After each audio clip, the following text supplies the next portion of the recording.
what can you get for a guy like LaMelo Ball? Like, what's his value? His value is probably a little bit lower than 13-year-olds would think. He plays street basketball. And you think that's going to change? I think he has to be more serious about what he does on the court. I don't see that happening, right? Why not? I think he already at his ceiling. The rookie Trey Johnson guarding Ball. Great defense there. Riddled last year with Charlotte. Embiid misses his second shot. Ball's going to do that. For Washington. Ball stops. When it's rolling, it's fun. The shot making, again, the passing, it's not somebody who's without talent, because that would be so unfair of me to say. But his approach to the game holds your franchise back. Now they've brought in 3 really good young players since drafting LaMelo Ball. Is this the time to maybe pivot? Yes! Yes! Yes! When it comes to a franchise cornerstone, a marquee player on a big market team, that guy's pressure to perform, pressure to win is 100 times more than on a small market team. In a small market, if you have a superstar, you know, you're kind of just lucky to have him, lucky to have someone to watch on a nightly basis. Case in point, LaMelo Ball. This guy down in Charlotte, he's their franchise player, and he's been that for the past 6 years. Don't get me wrong, LaMelo's highlights are otherworldly. On any given night, he's like a Harlem Globetrotter. He's going to average a lot of points. He is an electric player. He's very fun to watch. Like, he's super talented, 6'7", 6'6" point guard that can kind of dime, shoot the ball from deep. He is must-watch TV, and no one's watching. What can I do for you, sir? All you need to do is talk to me. Yay! He's not a top 5 point guard, and they're going to be a bottom 5 team. If you only watch LaMelo Ball's mixtape his highlights, you think he's the best point guard in the East and a top 10 player. Unless you're super lucky in the Hornets, you don't really know LaMelo Ball, know how good he is, or how bad he is. And for him, that's kind of a win-win scenario. As down in Charlotte, if you have one viral play, one viral highlight, people across the NBA, they'll see it. If you have a boneheaded play you're not playing in general, people honestly don't care, and they simply don't know. For LaMelo Ball, that's the best of both worlds. Clock at 4. Ball to the basket. Puts it up.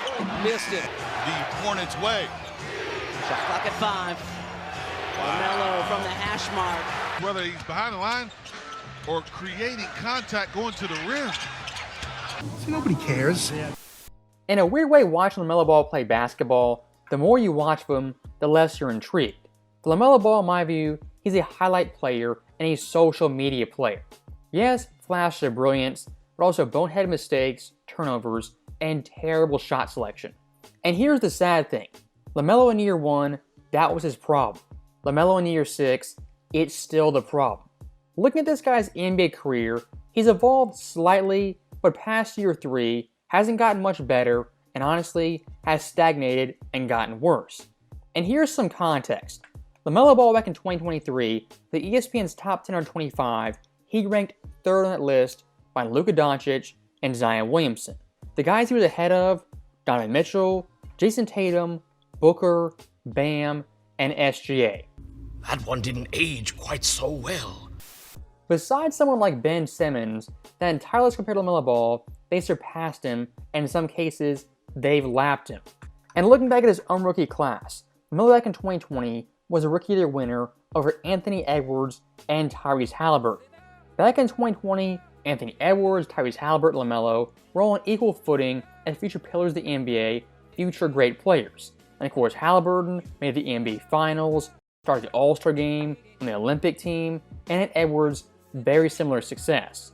LaMelo Ball down in Charlotte has done nothing, and unlike those guys, hasn't evolved his game from year 3 to year 6. He's been through a bunch of coaches. You can see at different times. Every coach that he's had has had moments of like frustration with his approach. But I look at some of the LaMelo numbers, like he's at 41% overall this season, and he takes the most shots per game in the NBA. Make him have to put the ball down and go inside that paint. Here's A.J. Green, the defensive assignment on LaMelo Ball. Fighting over that screen and closing off the gaps. Ball bricks that one. It's the most field goal attempts per 36 since Kobe in 2006. LaMelo's nice.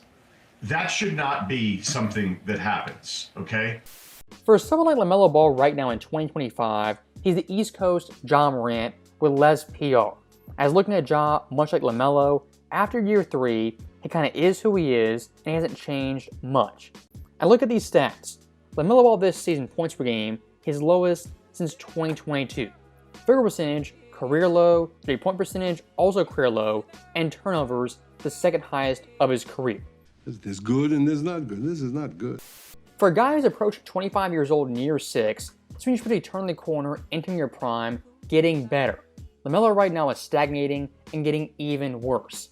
If you want to project a franchise superstar, if they're one of those guys, if they're not one of those guys, by 24-25, you kind of know who they are. And right now, LaMelo Ball, what he is a great AAU player, a great individual show. And look at these numbers once again. The past 2 years in the NBA, 51 players have averaged 20 plus points per game. Of course, LaMelo Ball being one of those players. If you rank LaMelo Ball versus his peers, his high volume offensive peers, his ranks are abysmal. Field percentage, dead last. 2-point percentage, 49th. 3-point percentage, 41st. True shooting percentage, also dead last. And turnovers, 45th. So that right there, LaMelo Ball, compared to the best offensive players, high usage players, at the bottom of the pack in every shooting metric. For a player in 2025, where shooting is paramount, being that bad as a high volume player is simply unacceptable. And for a quote unquote franchise player, those ranks are downright embarrassing. He plays street basketball. And you think that's going to change? I think he has to be more serious about what he does on the court. I don't see that happening, right? Why not? I think he already at his ceiling. Comes down and he takes one-legged shots. I want to see him play meaningful basketball to try to win. He's probably not going to win nothing in Charlotte. Let's be honest. But I want him to play like he's trying to win. 12 seconds later. LaMelo set up by Brandon. Teammate for layup. Hornets down 11. LaMelo. What the fuck? And look, I do get it. The Hornets suck, and they've sucked for 20 years. Down in Charlotte, there's bigger problems than just LaMelo. But here's my point. If he was one of those guys, those franchise turnaround guys, by now in year 6, he would have done something of note and at least have made the playoffs. I know Charlotte sucks, but the playoffs in the East are a very, very low bar. So what does this lead to? For me, it's quite obvious. The LaMelo Ball Charlotte era is officially over and should end by this season. As looking at their young core, guys like Con Kneppel, Brandon Miller, heck, even Kalkbrenner, they're the future of the franchise, the pillars to build around.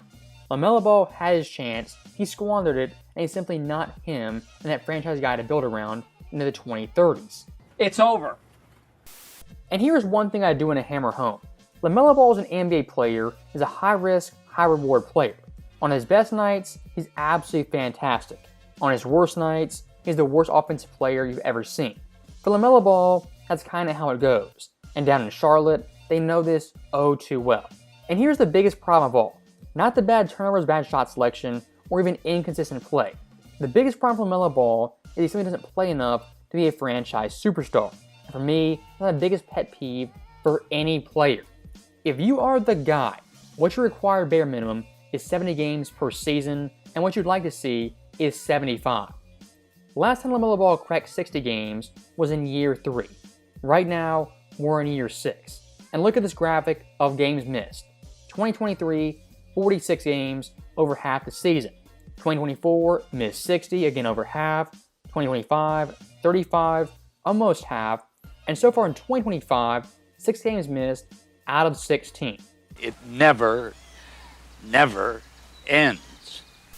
If you're trying to build a culture of competing, a culture of winning, your best player franchise superstar being out so frequently and so often for 4 straight years is a death nail in even the worst conference. And here's the biggest indictment of all. Look at Zion Williamson the past 4 years. He's played a total of 136 games. LaMelo Ball is 115. So long story short, you had a nice run, or at least you had a run, and it's over right now, and it's time to pack it up. As always, thank you guys for watching. Hope you enjoyed it. I'll see you next time.